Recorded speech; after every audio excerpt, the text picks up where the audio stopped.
L'anime se déroule en 2093, où des monstres d'origine inconnue apparaissent soudainement et commencent à attaquer les humains. La criminalité dans le monde a considérablement augmenté d'année en année et a semé le chaos partout. Jusqu'à ce que 2 ans plus tard, le premier super-héros de l'histoire de l'humanité, Zero, apparaisse enfin et vainque les monstres. Immédiatement après l'apparition de Zero, qui a réussi à vaincre les monstres, d'autres super-héros sont également apparus. Et ensemble, ils ont essayé d'éradiquer le mal qui sévissait dans le monde entier et ont progressivement réussi à ramener la paix mondiale afin que toute l'humanité puisse vivre en sécurité.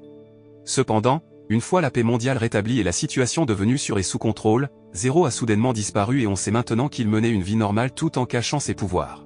Zero, de son vrai nom Linji, vit maintenant avec sa sœur cadette, Linwan, qu'il trouve très difficile car elle dit toujours à Zero de trouver un emploi permanent pour l'aider à répondre à ses besoins. Zero est agacé et sort ensuite de la maison pour chercher du travail.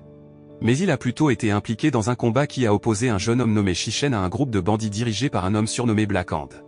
Shishen est un héros de niveau C qui tente d'obtenir une promotion pour élever son niveau au niveau B. En raison de cet objectif, Shishen, qui semble assez doué pour gérer Black Hand, s'avère avoir payé Black Hand et son gang pour qu'ils cèdent lorsqu'ils se battaient.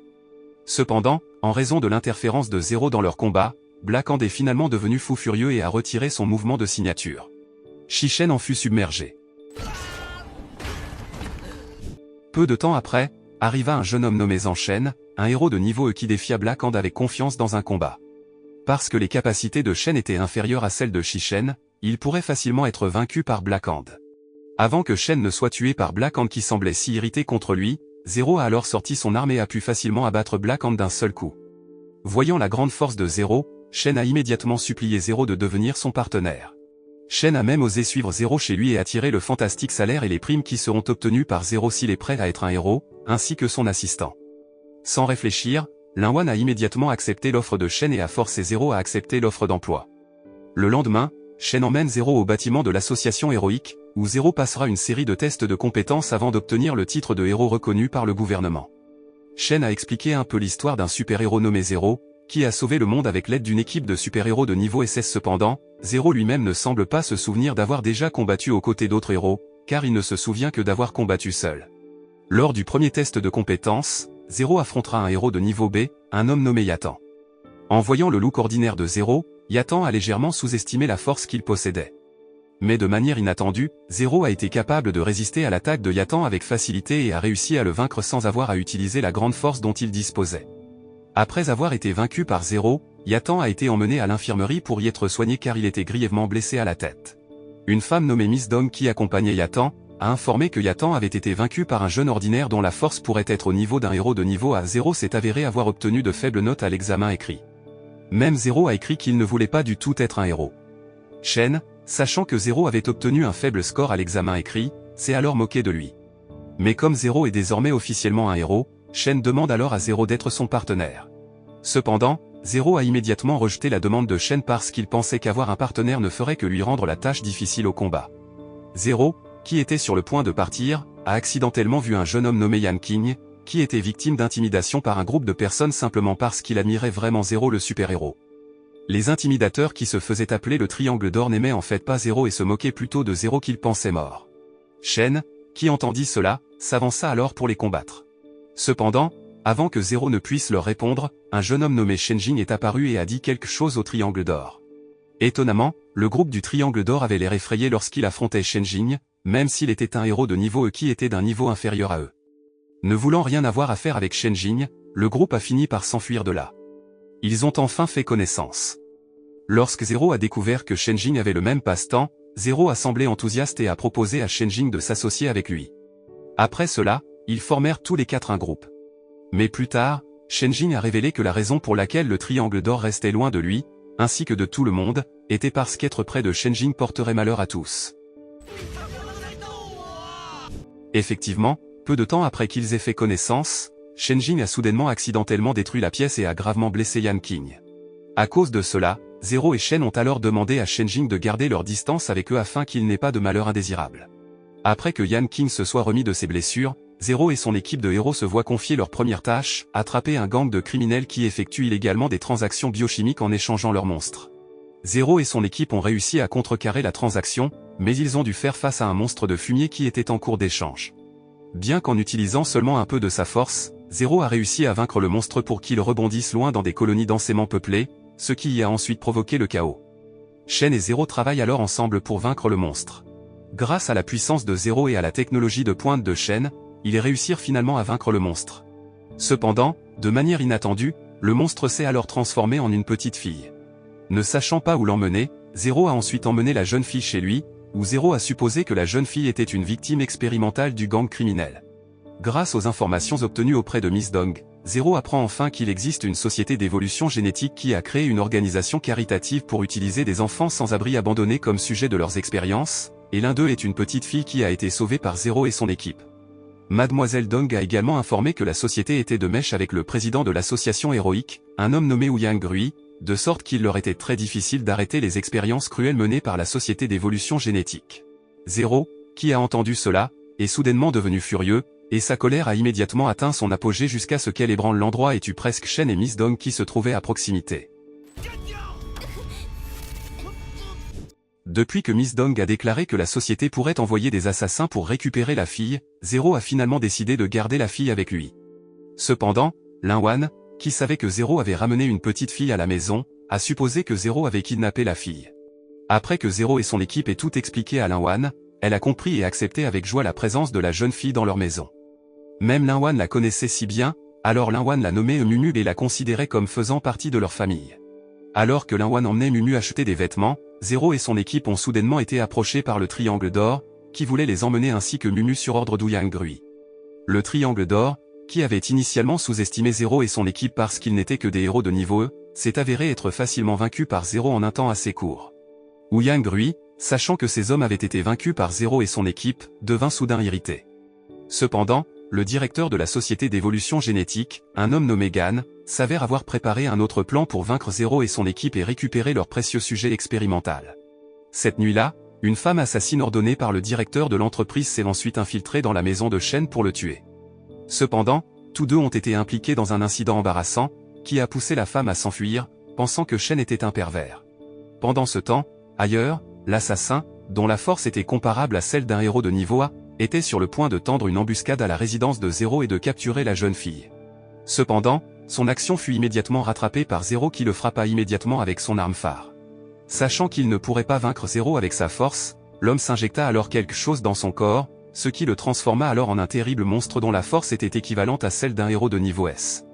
Cependant, peu importe les efforts déployés par l'homme pour vaincre Zero, l'homme ne pouvait toujours pas lui donner un coup de poing. Après avoir immobilisé l'homme, Zero est alors parti et lui a dit de ne plus le déranger, lui et la fille. Cependant, parce que l'homme a menacé de tuer Mumu et sa sœur, Zero ne s'est plus soucié des règles qui interdisaient aux autres héros de s'entretuer et a immédiatement pris la vie de l'homme. Quelques jours plus tard, Miss Dong a rassemblé Zero et son équipe à un endroit où Miss Dong prévoyait d'arrêter Ouyang Grui et sa bande immédiatement alors qu'ils avaient une réunion. Shen et les autres semblaient excités, surtout lorsque Miss Dong leur a dit qu'il serait également assisté par un héros de niveau A nommé Xiao Ye, ainsi que par la Muscle League.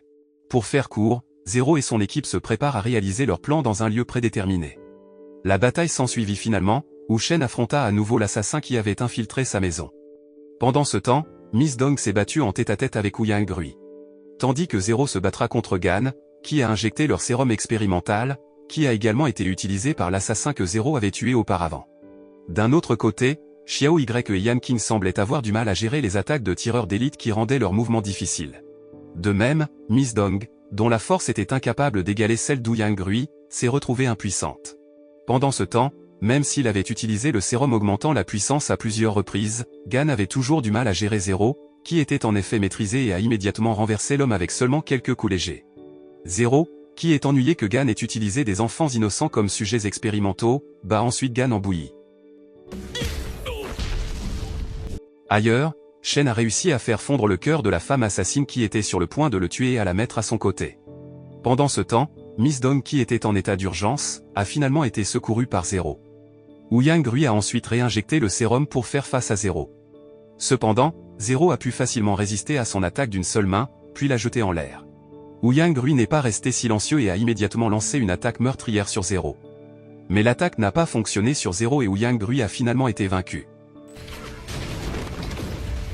De même avec son tireur d'élite qui a été vaincu par Xiao Ye. Le lendemain, Zero a ensuite rendu visite à son ami qui était soigné à l'hôpital après la bagarre de la nuit dernière. Yan Qing semble se rapprocher de Xiao Ye, tandis que Shen semble être intime avec l'assassin nommé Fei Wu qui est maintenant sa servante. Miss Dong a alors suggéré qu'ils suivent tous un entraînement spécial pour augmenter leur force. Cependant, Zero a refusé de participer à la formation car il pensait que c'était très gênant. En entendant cela, ses amis se sont immédiatement sentis irrités et ont forcé Zero à participer à la formation. Zero a alors déclaré qu'il ne serait pas en mesure de le vaincre, même s'il l'attaquait immédiatement. Se sentant offensé par Zero, Miss Dong et les autres ont alors défié Zero de se battre avec eux immédiatement. Malgré ses relations avec Miss Dong qui est l'un des plus grands héros de la ville, Xiao Ye qui est un héros de niveau A et Fei Wu qui est un assassin talentueux, Zero a pu tous les vaincre sans même avoir besoin d'utiliser ses pouvoirs spéciaux. Réalisant qu'il ne pouvait pas forcer Zero à rejoindre la formation, Miss Dong l'a alors laissé partir de là. Ailleurs, Lin Wan travaille dans une entreprise biochimique qui mène des expériences sur Mumu et d'autres enfants sans abri. À cet endroit, le docteur Qin, qui était en charge de l'expérience, n'avait apparemment pas réussi à guérir Ouyang Rui après le combat contre Zero. Sachant qu'Ouyang Rui était inutile, l'aîné d'Ouyang l'a ensuite tué et a nommé Dongjiang, le frère de Miss Dong, comme nouveau président de l'association héroïque. Non seulement cela, Dongjiang a également envoyé son meilleur scientifique, un homme nommé Musili, qui aiderait le docteur Qin à terminer ses expériences. Pour faire court, tous les héros de l'association héroïque se sont réunis au siège des héros pour entendre les remarques de bienvenue et les discours de Dongjiang en tant que nouveau président de l'association. Après cela, Miss Dong s'est approchée de son frère pour lui demander quelque chose. Mais Dongjiang l'a brutalement intimidé, ce qui a ensuite fait tomber et pleurer Miss Dong parce que Dongjiang s'est avéré avoir associé Miss Dong à l'homme qu'il avait choisi, et Miss Dong était impuissante à y résister. Zero et les autres sont alors venus défendre Miss Dong. Mais Dongjiang a ensuite fait ressortir sa force mentale qui ne pouvait être sous-estimée. Par son regard et ses fanfaronnades, Dongjiang a réussi à faire tomber les gens qui étaient là. Cependant, ce pouvoir n'a pas fonctionné du tout sur Zero, qui a immédiatement dégagé une aura plus puissante et terrifiante, et a fait tomber Dongjiang et vomir du sang. Après cela, Zero et les autres sont partis et ont dit à Shenjing de garder un œil sur Miss Dong à distance par crainte pour sa sécurité. Pendant ce temps, dans un autre endroit, Lin Wan faisait des recherches sur son chien de compagnie, où Lin Wan a réussi à augmenter l'intelligence du chien pour le rendre doué pour lire et apprendre par lui-même. Peu de temps après, un homme nommé Long Wenfeng est apparu, un jeune homme d'affaires qui avait un profond béguin pour Lin Wan. Long Wenfeng a essayé d'avertir Lin Wan de s'enfuir immédiatement, car ceux qui finançaient le centre de recherche du professeur Qin étaient la famille Dong et la famille Ouyang, qui, selon lui, avaient des arrière-pensées. Mais Lin Wan a refusé et a voulu sauver le professeur Qin. Parce que Lin Wan insistait pour continuer à travailler là-bas, Long Wenfeng a alors ordonné à ses gardes de la surveiller. Cette nuit-là, alors que Shenjing observait Miss Dong de loin, il vit un homme aux cheveux blonds nommé Xiao qui récupérait Miss Dong, accompagné de 4 robots. Xiao s'est avéré être l'un des membres de la famille Ouyang qui avait été fiancé à Miss Dong. Parce que Miss Dong refuse d'épouser un membre de la famille Ouyang, qu'elle considère comme une famille de criminels, ils se disputent. Yatan et les membres de la Muscle League qui ont entendu l'agitation sont alors apparus pour aider Miss Dong. Cependant, ils ne font pas le poids face aux robots qui peuvent facilement les vaincre d'un seul coup.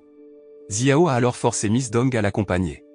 Mais avant de partir, Xiao a abattu Shenjing parce qu'il savait depuis le début qu'il les surveillait. Voyant que tous ses amis avaient été vaincus, Miss Dong a supplié Xiao de ne pas les tuer et a finalement accepté de l'accompagner. Après le départ de Miss Dong et Xiao, l'un des robots semblait vouloir tuer Shenjing. Heureusement, Zero est arrivé à l'heure et a réussi à le sauver. Zero se rend alors compte qu'il ne peut pas détruire les robots de la manière habituelle car ils peuvent se régénérer. Il a finalement sorti son arme ultime, l'épée de l'esprit du feu. Grâce au pouvoir de l'épée, il réussit à détruire les robots. Zero, sachant que Miss Dong avait été emmenée, s'est mis en colère et a prévu de détruire la famille Ouyang immédiatement. Cependant, Shen et les autres ont essayé de retenir Zero et lui ont demandé d'élaborer une stratégie au préalable afin de pouvoir sauver facilement Miss Dong. Grâce aux renseignements de Fei Wu et aux chiens de compagnie de Lin Wan, ils ont réussi à pirater le système de sécurité de la résidence de la famille Ouyang. Zero et les autres envisagent alors de contrecarrer le mariage de Miss Dong qui aura lieu le lendemain. Pour faire court, Zero a finalement réussi à infiltrer la résidence de la famille Ouyang et à rencontrer Miss Dong. Cependant, alors qu'ils étaient sur le point de s'échapper de là, Xiao les attendait déjà et a ensuite défié Zero de le combattre s'il voulait emmener Miss Dong de là. Sans réfléchir, Zero a alors accepté le défi. Leur combat s'est ensuite déroulé dans un stade regardé par de nombreuses personnes, dont Dongjiang. Cependant, avant le début du combat, Dongjiang a plutôt quitté l'arène de combat. La bataille a finalement commencé et Xiao n'était pas qu'une personne aléatoire. L'homme a réussi à déranger Zero avec un barrage d'attaque et une défense très redoutable. Zero a finalement réussi à briser les défenses de Xiao et l'a frappé violemment au visage. Après cela, Zero a lancé une attaque Green Dragon Sword pour le battre. Xiao, qui était devenu fou, mit alors toutes ses forces pour l'attaquer. Mais encore une fois, l'attaque n'a pas fonctionné sur Zero, qui a plutôt répondu avec des involtures. N'ayant pas d'autre choix, Xiao a alors activé le pouvoir du parchemin magique interdit créé par un maître magique de niveau SS libéré. Ce parchemin maudit était capable à lui seul de faire exploser tout l'endroit. Xiao semblait s'être transformé en un démon doté d'un pouvoir terrifiant. Il lança ensuite une vague d'énergie très puissante vers Zero, dans l'espoir de le tuer. Cependant, Zero a contré l'attaque avec un mouvement d'épée de dragon vert qui a ensuite rendu Xiao vaincu et laissé impuissant.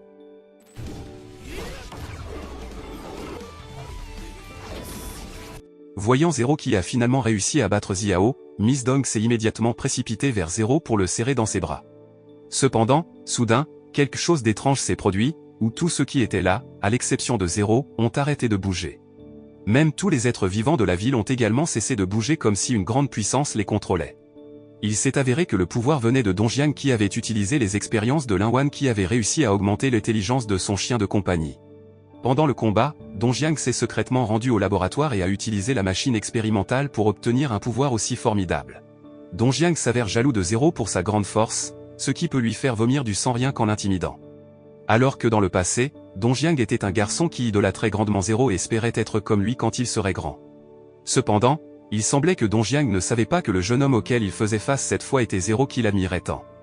Il a ensuite sorti son coup phare pour l'attaquer. Mais Zero a réussi à briser son attaque d'un simple coup d'œil et de la puissance de son aura. Dongjiang était en colère, puis a attaqué Zero aveuglément, jusqu'à finalement réussir à le blesser. Profitant de l'occasion où Zero a été pris au dépourvu, Dongjiang est ensuite entré dans le subconscient de Zero et y a vu tant d'observations de monstres. Dongjiang a également vu Zero qui serrait une femme dans ses bras en pleurant. Après cela, Zero s'est avéré avoir réveillé son grand pouvoir et s'est transformé en Zero le super-héros. Dongjiang a finalement découvert qu'il était celui qu'il admirait tant. Cependant, Dongjiang, qui se sentait désapprouvé, a alors augmenté son super-pouvoir pour correspondre à la force de Zero. Cependant, grâce à la puissance de l'épée d'Excalibur, Zero a pu briser l'attaque de Dongjiang. Après cela, Zero a utilisé l'un de ses mouvements de signature, la forme Zero de jugement pour le battre. Zero reprend alors sa forme humaine. Avant de mourir, Dongjiang a demandé à Zero pourquoi il pouvait être si fort.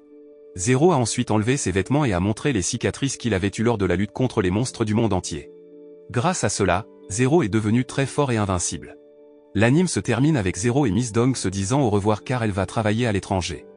Zero dit que lui et les autres attendront le retour de Miss Dong et qu'ils pourront se remettre ensemble. La morale que nous pouvons apprendre de cet anime est qu'être un héros n'est pas être le plus fort ou le plus grand. Être un héros signifie être une personne toujours prête à sauver et à protéger ceux qui ont besoin de notre aide. Parce que peu importe le pouvoir dont nous disposons, si nous ne pouvons pas l'utiliser pour aider ou sauver d'autres personnes, nous ne méritons pas de nous appeler des héros.